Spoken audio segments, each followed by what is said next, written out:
Moi, je vais vous restaurer Claudel Lubaya, l'assassin de la province centrale Yakana. Yakana. Somalien. Bachebab. Nabato Moussousou. Américain va l'obiter. Il a un rapport privilégié avec l'administration américaine. Américain va l'obiter. Biso Tolobaki. Toza Sima Fatime. Fatime. Balobi Boye. Lolenge bato ya ADF Nalu. Baza bato oyo. Baza ba terroriste. Lokola. Bato nini ya Somalien. Bato oyo Bachebab. Na bato Moussousou. Américain va l'obiter. Si katotinde la Fatime to mwana na biso. Totinde la yeba spécialiste en terrorisme afin bakende na nini na SRDC babeta ba ADF fimu. Kokita ya ba américain na kati ya mboka na biso précisément na est de la République. Qu'est-ce qui va se passer? Parce que les lois bitumbe zalaki ba ADF bazalaki kolinga siko exterminer oyo ezali patrimoine national ya mboka na biso na parc ya Virunga. Pétrole ezali ya kosakana te biloko boyoka Sarkozy alobi o Congo eleki munene bakabola yango balingaki ba exploiter pétrole mais batiki pétrole bakomi ko exterminer même banyama oyo tozali na bango parce que boyebi ke na monde mobimba ce n'est que au Congo tozalaka na nyama oyo babengi okapi bango babandaki siko kosala sabotage. Les Américains se sont dit non, Congo, nous sommes partenaires privilégiés. Pour quitter la Bango et Zani. Bango va dire drone Nicolo Babengi Alpha 13. Voilà. Drone wana rôle na yango eza ko ciblé parce que ba ADF baza indépendante na minute on est tozoloba. Ba Sheba bobo ki président juste azoloba. Nde bazo kamata bana na biso na makasi baza ko fabriquer ba arme na ba bombe artisanale. Si vous avez détecté à partir de la drogue, là, vous avez dit que vous avez force armée la vie congolaise et que vous contournez de l'Union sur Rwanda, Burundi, Ouganda, la police armée Bazakoya, l'Américain Bazakoya, Bango Antenay, qui va capturer Bango. Est-ce que vous avez la mathématique?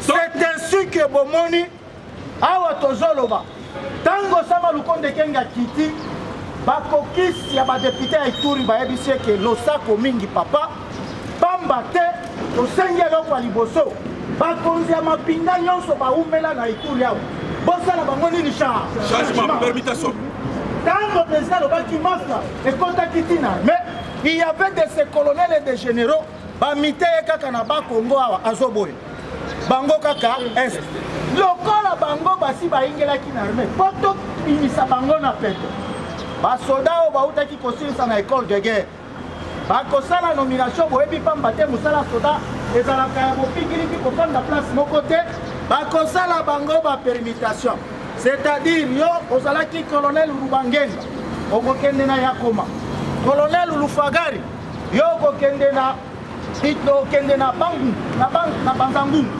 Oh, ngai, colonel Karema, tondimi yo Karema, mais kende nanu na nyoki. Boete? Oui. Ceux qui ont lingi qui ont soldats armés, l'armée c'est la mère de discipline. Au boy, au sali prison. Nebo to ko kende na bango anduse. Tango to ko kende na bango anduse. Oyo pe basi ba kokisi âge ya pension. Ba kosala nini? Oyo ba uti formation libanda ya mboka. Na effort ya kananga bakosala nini bakoremplacer ba tolobi boye ilukamba azalaki koko azalaki pepe mais kasi Sama Lukonde le premier ministre le plus jeune alobi te soki mokonzi ya mboka Faci Beton aigle de père et de mère akendaki kosala kuna 20 jours Lolenga promettraki la campagne. Ngai oyo mwana na ye ya musala na ye premier ministre dans la vision du chef de l'État l'union sacrée de la nation. Parce que pour le moment, ceux qui sont à Awa, ils ont la vision du chef de l'État, union sacrée de la nation. Donc, de la Fatima Boko, il y a encore, on a pas la mouka, va sentir que nous sommes comme ça. On va pas mettre à Boko, on va mettre la mouka. Dans la vie, voyez, les jeunes premiers ministres, Sama Lukonde Kenge, à l'obité, il faudrait tout réussir mandat Oyo. Il faudrait que Fatih Beton a réussi mandat Oyo.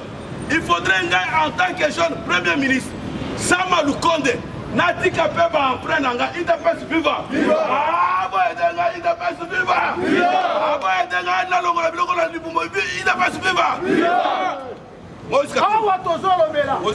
Monsieur Moïse Katumbi Chapwe n'a pas de leçons à nous donner, nous, leaders de PES. Voilà. Il a géré dans le mafia. Mafia Yakosakanate a détruit Katanga, a teki ba morceau. Il y a la concession de la Chekamine, na ba mining. Gérance na lelo, azana elo komo côté oya ko présenter bilan na ye na kati ya Katanga ke ya salaki musala. Par contre, toza ko rappeler elo komoko oyo ya yeba. Akeba ko gérer province na ko gérer équipe ya Mazembe. Est-ce que lelo Mazembe za lisusu na ngala ndenge ezalaki? Parce que c'est mon équipe. Bamataba quitte ça, équipe on a la soutenaka. Si lelo, est-ce que Mazembe zo tambola bien? C'est-à-dire, ce qui est lelo linga tout na biso que toza ko gérer bien te. Donc on rappelle hier, c'était Oyo Bamatelaka. De basalaka nini? Ya kokaki kofungola lelo mbanga na ye ya koloba ke atala la biso aloba na biso parce que akokaki kozonga na mboka oyo. C'est le président de la République Félix qui a donné l'ordre à Zonga Awa. Atala yaka Congo na musika boy lokola mais lelo alingala kisabiso leçon atikala kosala lelo komoko te na Katanga. Par contre Tolobi Boye, Moïse Katumbi Chap, de père juif, de mère zambien. Siko, Boye Bisabiso, Aza Congolais Nani. La mauvaise sortie la tête de Moïse Katumbi. Katumbi devrait se taire. Katumbi Moïse Katumbi Chap, Soriano, de son vrai nom. Pendant 10 ans de sa gestion, dans le Grand Katanga, il a détruit le Grand Katanga. Pendant 10 ans de gestion, c'est lui qu'on a appelé le tout-puissant gouverneur. Atiki SNCC Yakokufa. Pendant 10 ans, Katumbi Chapwe a laissé la SNCC et les agents de la SNCC avec 230 mois d'arriéré. Pendant 10 ans, M.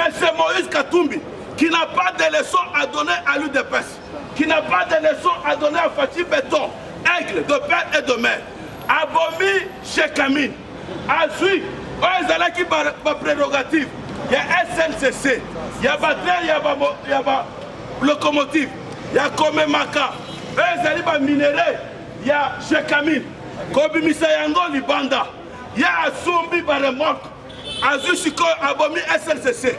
A créé société naye akuna matata et comme il kosala musala oezalaki ya SNCC oezalaki ya l'État. Mais c'est Moïse Katumbi Chapwe, tu n'es pas congolais. Mwana na yo aza député na Zambie yo okolobani oza parmi bato liboso tango président ya Zambie oba uti ko voter abimi, tu es le premier.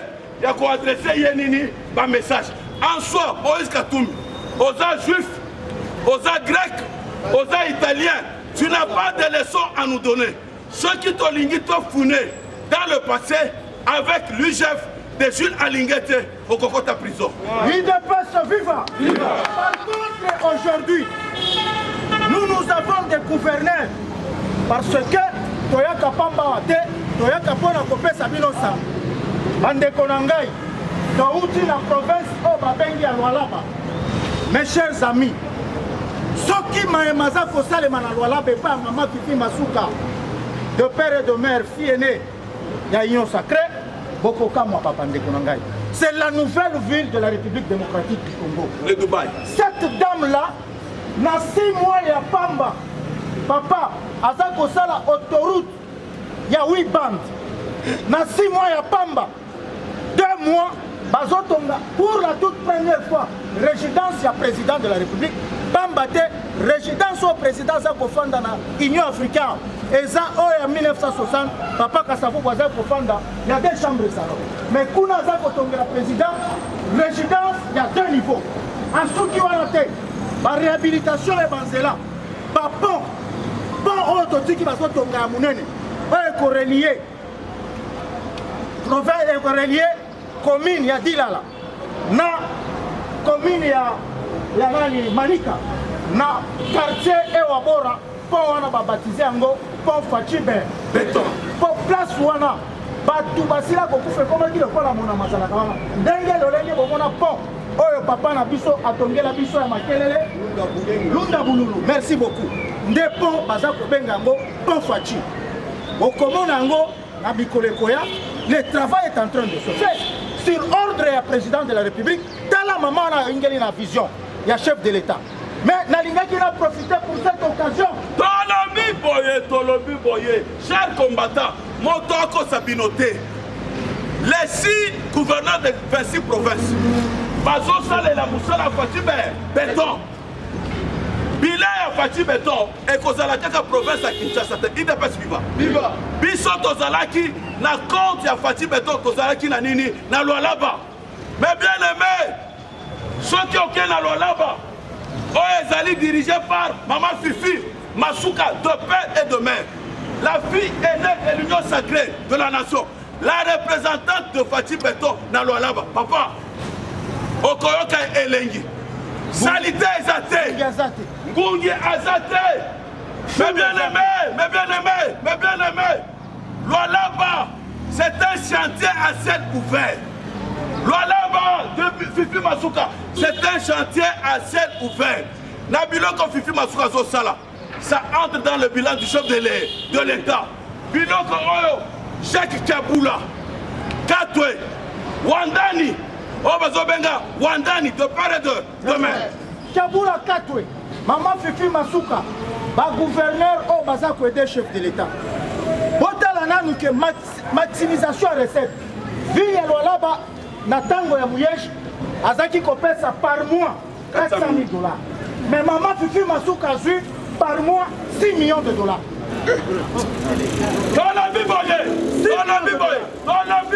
Tolobi Boye. Parce que ça, il faut révolter Bichot. Il dépêche vivant. Toi qui parmi même à combattre, il y a eu des pêches. Oh, Bazolo Baké, Mouyesh, Asaranini, Azonga. Ceux qui ont eu motoyer des pêches.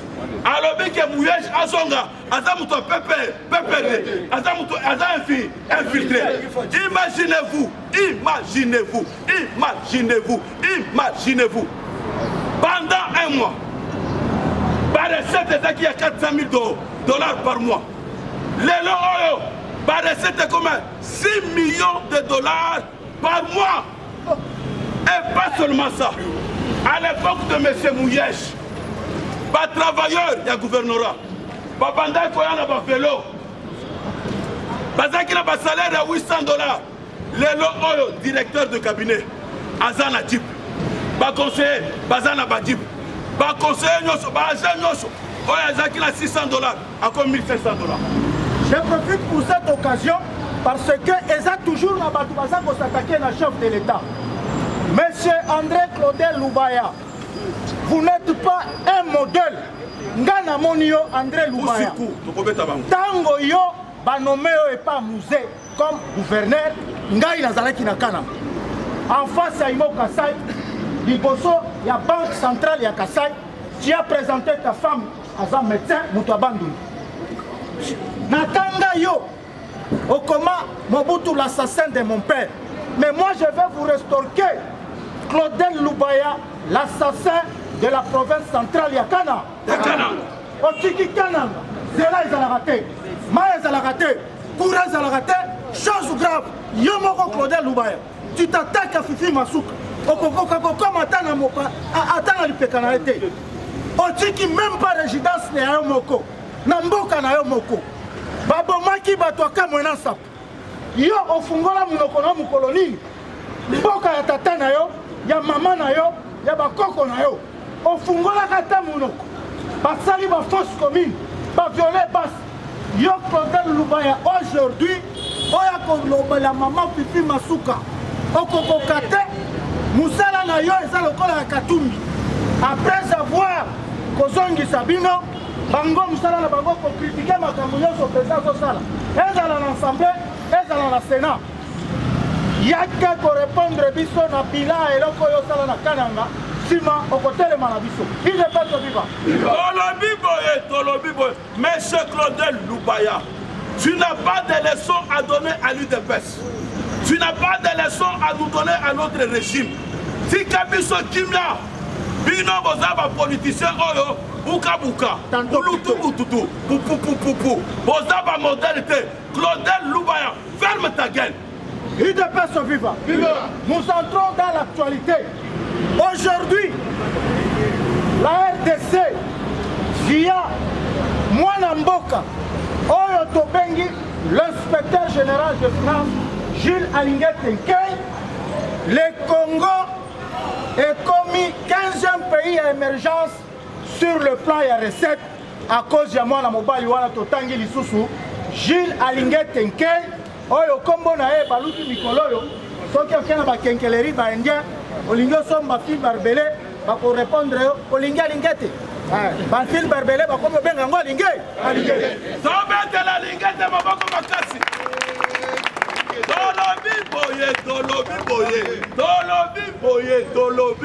tolobi boye Jules Alinguet Tenkei, le chef, le patron, l'ambassadeur de la paix. Oya pesi Fachi Beton sourit. Lelo oyo mboka na biso sur le plan de la gestion budgétaire. La RDC, à cause de cet homme que nous soutenons avec vigueur, Jules Alinguet Tenkei, c'est monsieur qui est le cœur de Fachi Beton, Jules Alinguet Tenkei, c'est monsieur qui vient de faire sortir ce pays du gouffre, du marasme économique. Il dépasse viva. Il dépasse viva. C'est monsieur Jules Alinguet.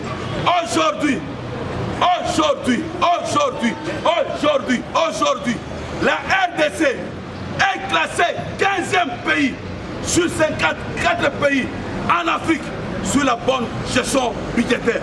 Aujourd'hui, la Banque centrale, sous l'impulsion du chef de l'État, sous l'accompagnement de Jules Alinguet Tenkei, Cleb Boa, l'homme, l'état de droit, les réserves de la Banque centrale sont estimées à 1,8 milliard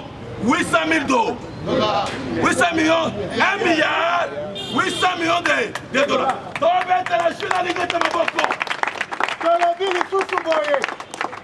Jules Alinguet aza politicien te, aza magistrat te, aza procureur te, c'est un technocrate. Jules Alinguet n'a pas de couleur politique. Soko aza ministre ya UDPS, oyibi Jules Alinguet akosala nini? Akokanga yo. Soko aza ministre ya Union Sacrée, oyibi Jules Alinguet akosala nini? Akokanga yo. Koya kotia mutu ya bato na baconflit te parce que yo journaliste oza ya UDPS soki oyibi oza koaccompagne chef de l'état te pamba te ye moko nde alobaki ozala mwana mai na nga okosala nini okomata prison ntango Jules Alinguet aconstate qu'il y a tentative de vol parce que il faut toloba yango tentative ezalaki mafia ezalaki bien établi ntango ye atali azali liso nkoi alobi moyibi alingi aleka place oyo atangi mpe kombo te ndenge balobaka na lingala libanga na molili oya koloba ai eza nani tobetela Jules Alinguet te maboko papa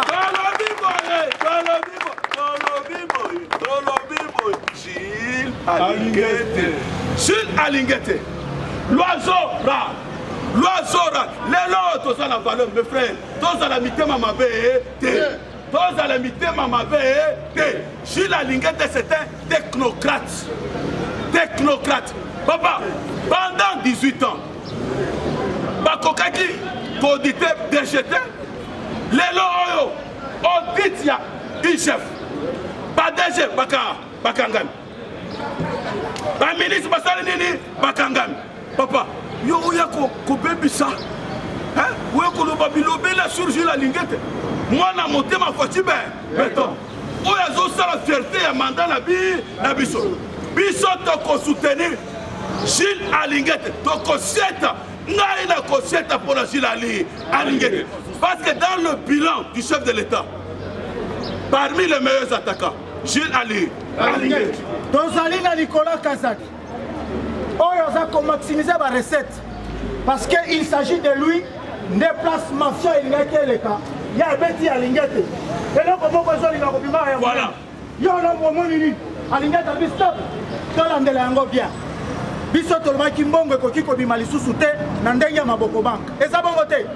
Kabaka ta ya mbongo boye babengi 33 milliards de francs congolais équivalent à 16 millions de dollars et bima na maboko bank. Makambo oyo soki pe bimi inflammation et ko salema na niveau ya bank. Oyoki tango ya découvrir ngo alobi te. Pona musala nini? Oh, pona contrôle ya ba doit contrôler tes affaires. C'est toute l'étendue de surveillance. Il y a le B1. Oui, Moutongo, Touti Kokanga. Touti Kokanga, pour le B qui est à qui n'a pas pesté, à Salisaki Moussala, on a 6 millions. Moussemen à Salisaki, on a 5 millions. Mais il y a bien seulement qu'on a pouvoir 16 millions de dollars. Oui. Si la Ligue est dans l'hôpital, Biso, chef, et ça m'a traçabilité.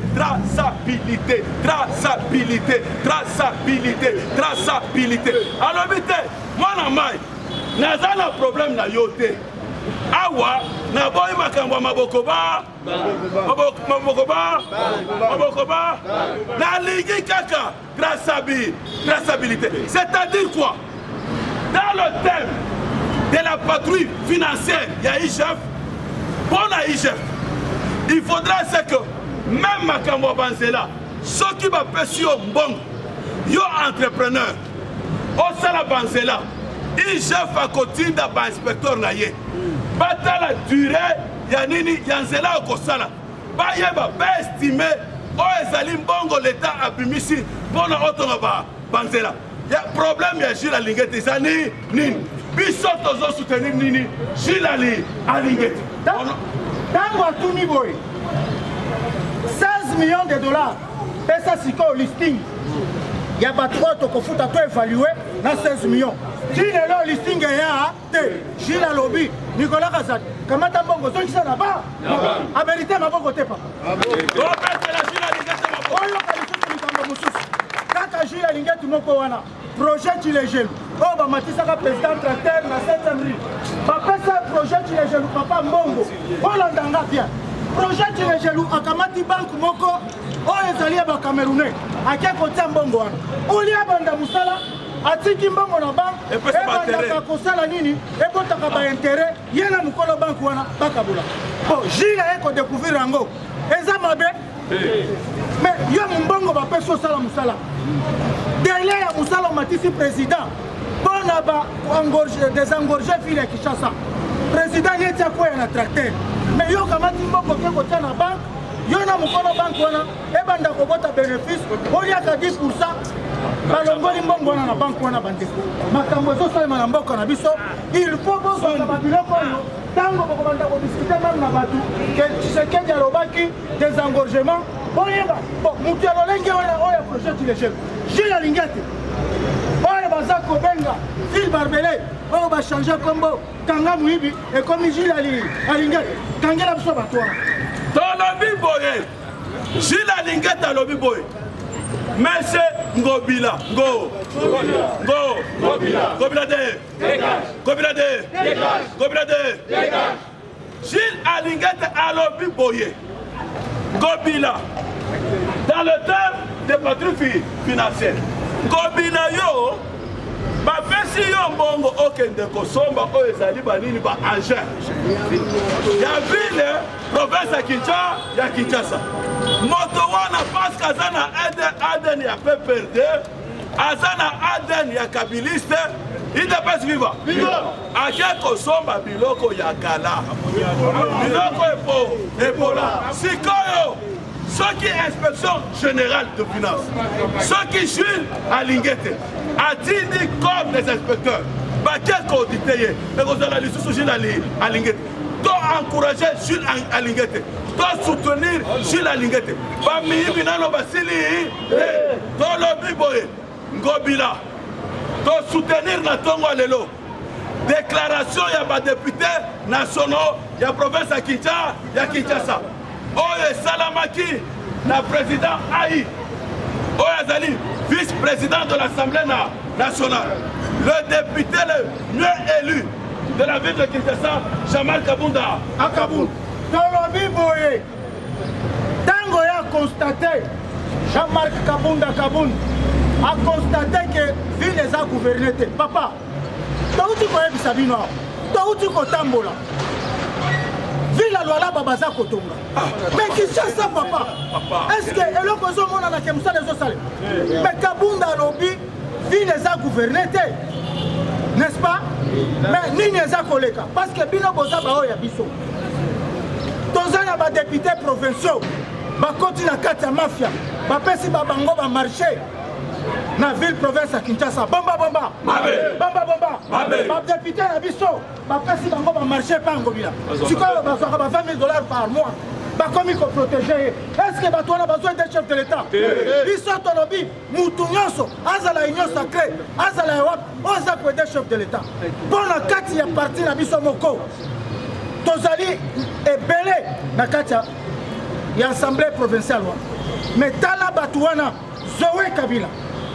Yewana na Tanganyika alongweto alongwete mwana na biso moko maweja muteba alongweto alongwete mais bango baza kuna mwana leki kutu ya président Tshisekedi Thérèse mémoire maman Eugénie Chika oyo uti kotika biso nde il fallait babimisa gouverneur batu na biso baboya balie mbongo ya batu wana bomba bomba est-ce que biso toyaka mpona kosepelisa bato ntango tokokoma na 2023 bakotuna Félix ou bien bakotuna Ngobila bakotuna biso bino bozalaka loba mpona mokonzi na bino. C'est pourquoi toki omoni ndoki sala nini tolobi boye toza na problème na monsieur Ngobila gouverneur te gestion ya Ngobila eza mabe botala après 7 mois sango yango wana misala ezosalema te. Si on parle de l'union sacrée de la nation, na niveau macro, na niveau national, il a fallu ce que l'union sacrée équitative dans ma province, nous sommes 26 provinces, il dépasse vivant. Il dépasse vivant. Bishop a combattant, il dépasse. Bishop peuple congolais, Tolobi Boye, Gobila allo quoi? Gobila allo quoi? Voilà exemple, mes bien-aimés. Auquel la Grand Katanga, Misala Oyo, Jacques Kabula Zosala. Papa, somo. Papa, awa toza kolala, toza na ndoki. Doki moko azala gouvernorat. Comment na nani? Gobila. Soki okei na Katanga pona bao batambola na ville province ya Katanga, na Katanga précisément na balabala o babengi chaussée de Kasenga. Oyo depuis Moïse, oyo kolinga kolakisa biso exemple. Atikala kosala te biso tokolaki tozokende ko wana ezalaki ya bato ya velo bato ya makolo na bato ya mituka kote bato ya mituka wana ezalaki lokola autoroute okoki koleka yo moto ya piéton te ekomaki kotonda mai mais lelo oyo Kiabula Katwe de père et de mère a réhabilité Wandani a réhabilité balabala wana bobengi chaussée de Kasenga mine des akopele komi ville de lumière alobi ekosuka wana te kobanda lelo ba changer yango kombo ekomi boulevard Fachibe maboko mpona Kiabula Fachibe tolobi boye mpona tosite tolobi babatize yango boulevard Fachibe nazoyoka bino te Fachibe béton, aigle de paix demain. Tolobi boye. Boyo kaki na mois de juillet. Sous l'accompagnement du meilleur warrior du gouvernement. Nous avons cité Nicolas Kazan. Nicolas Kazan. Kazan dit Nicolas. Nicolas, où est toi? La DGI.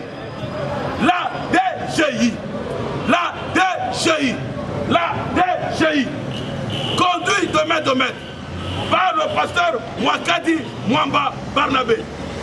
Du jamais vu, du jamais réalisé. 670 millions de recettes. 670 millions de recettes. Bisika wana soki ba édition bongo batu wana bazaka kopesa bokokama. Mutu wana azanga nzambe munene. Pasteur Mwakadi, que je salue en passant, un homme de respect, a fait que va conduire chef de l'État pour la maximisation des recettes dans le cadre de Yamboka. Mais, Moutouana, Azalaki na Moutoumoko Azaki Kotia et Bakal. Moutouana, Azalaki Lek Yachadan. Bazotia et pression. Yalobina pour l'acheter.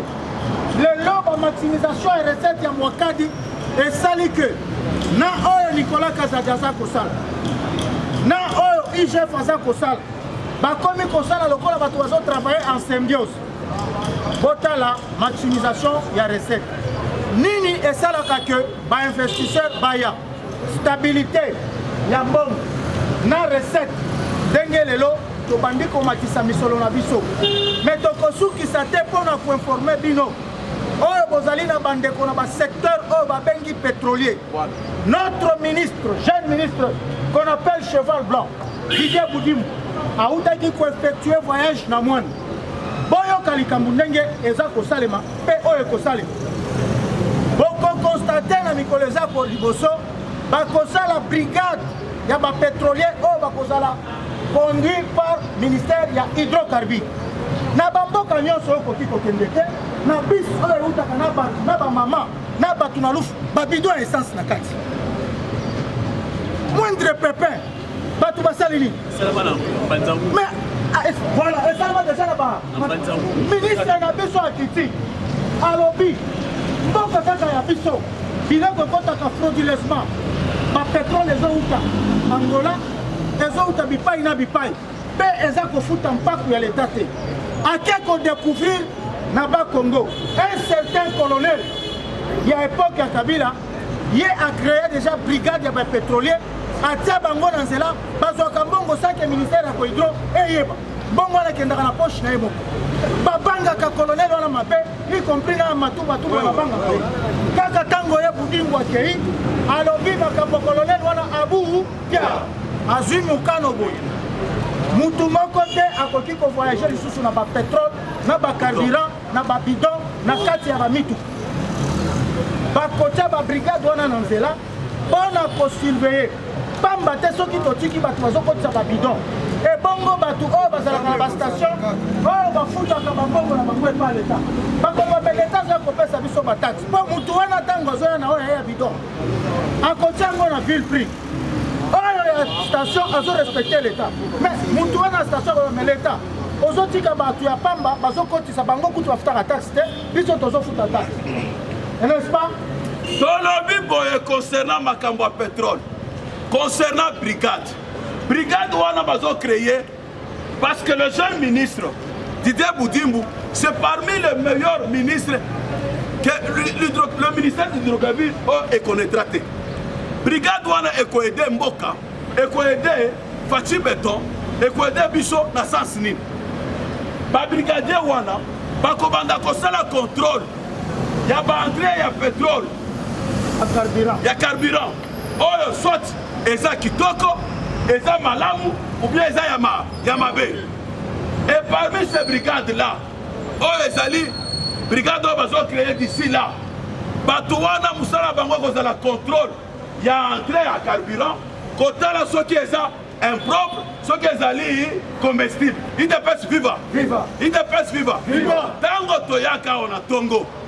C'est pour informer nos combattants, afin que tous cela tozala na zela moko totala na direction moko atambolaki ye moko te atambolaki na jeune ingénieur pétrolier Igor Boucha que tokoki kobetela mwana na biso na maboko azali très intelligent. Igor, je te salue en passant. L'ingénieur des ingénieurs continue à faire ça parce que atambolaki na mokonzi ya mboka ingénieur Igor alobi mayele oyo ministre na biso apesi akoaccompagner yango pamba te ye aza expert déjà na monde wana. Notre jeune ingénieur Igor oyo tokolesenga na mikolo ekoya liboso bakozala ba futur ministre parce que baza déjà bien préparé. Toyokani tozochite bandeko na ngai likambu ya seni bomba mais bino oza ba président awa bozokenda mutu na mutu il faut zala na matière boza lokola babateri boye na charge papa mganga nzambe munene tata Kimba abengi bandimi na ye eza mbala ya liboso bakatholike balingaki bakomisa mboka lokola ya bango. Jamais le Congo c'est un pays là laïque.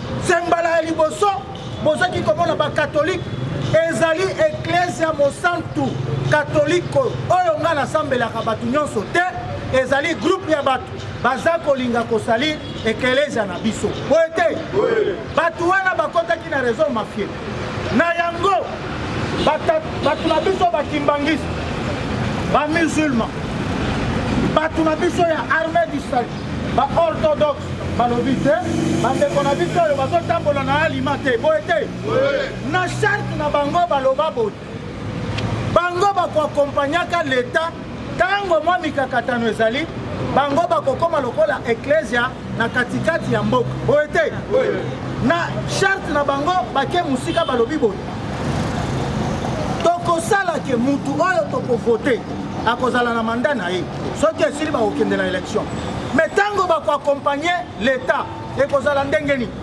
soki bamoni leta azokoka te bakokende na consensus boyokani soki na boyokani bayokani te bakokende na baélection mais sur 8 6 baponi mutu mais bino bozoboya ezalaka bon bolobi o biso te bayeti na ndako na bino balobi toye toza bato moko tofanda tosolola yo ye obomeli bango mingi bakubi ndeko toye mpa na yo mpo tosolola obomeli biso minga seke obengani biso lobi nabengani bino estce mboka etelema mpo na bango na yango papa tata Kimbangu alobi mbala ya yambo bapesi biso mutu biso topesaki papa kadima tolobi boye bato ya katoliko bato ya protestani bakanisaki ya bishoni bakanisaki bango bazali malin sikoyo baconfession religieuse mosusu oyo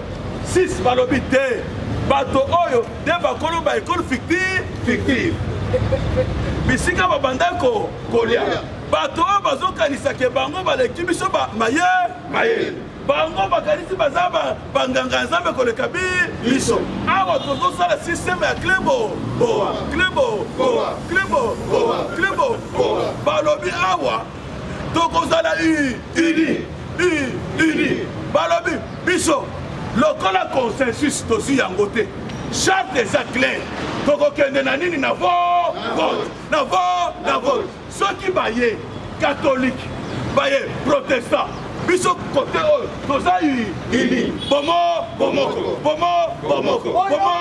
oyoka lisusu likambo kaka bato wana na kati ya charte na bango ekomami te ke mutu oyo akozala wana ifo azala ekolo songolo to pa bakala bango babandi o aza ekolo ya tata mokonzi ya mboka po bake koluka tata mokonzi ya mboka nde confession religieuse oyo ekoki kobimisa président aseli en plus bazoloba ke bakutana na tata mokonzi ya mboka tata mokonzi ya mboka aza mpe candidat na 2023 il ne peut pas être jugé par akoki kokota na buzoba wana te pamba te ye papa na biso nganga nzambe munene oyo toza korespecte oyo tobengi papa cardinal ya mboka abosani maloba oyo ye alobaka ole azala ekelesia mpona kosangisa ekolo ayaka kobimisa liloba ke molakisi nyonso oyo akozala na biteyelo ya bakatoliko eke azali katoliko te akotangisa te.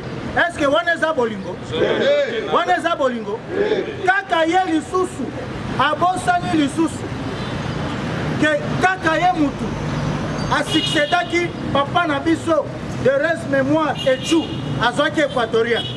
Papa na biso mosengo pamba te basakata baza bato alak obutu akotisa bango na nkona bango euti epa mosengo eza lokola tuti ya Rwanda na ya Burundi balobakaka eloko mosengo atali ecu acholi akamati ya mbongo atie Équateur wana tribalisme ezalaki te batanga kadima aza ekolo moko na mkonza bo me na charte na bino papa nganga nzambe na lumiemia nyonso papa zonga mutu botaka kombo ya ekolo te soki ekomi mpona makambo ya ekolo mboka okufa eza bongo te tonambi boye papa cardinal ozalaka wa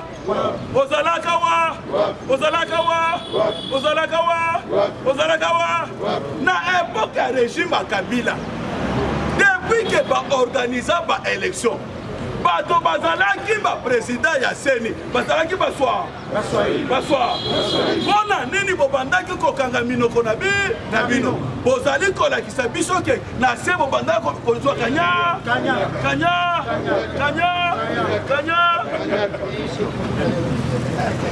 bandeko na ngai mpona lelo na banza amona entendeur bonne chance à tous. tolobi boye Parlement debout, ACP.